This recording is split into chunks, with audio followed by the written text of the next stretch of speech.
जान पड़ल कैसहू आके ससुरा में हमरा समझाला हो।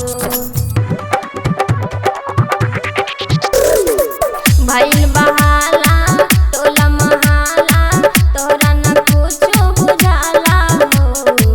विपत में जान पड़ल कैसहू आके ससुरा में हमरा समझाला हो।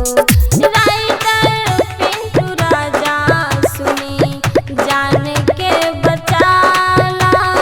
रोई रोई रूबी कहे कुछो ना सुझाला।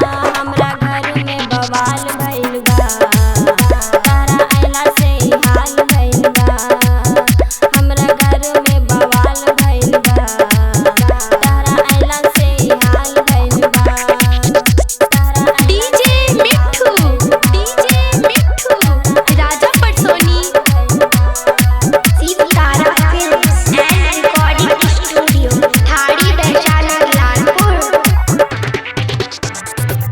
ऐथी नैहर जब करती मुलाकात काहे न तोहरा बुझाला हो।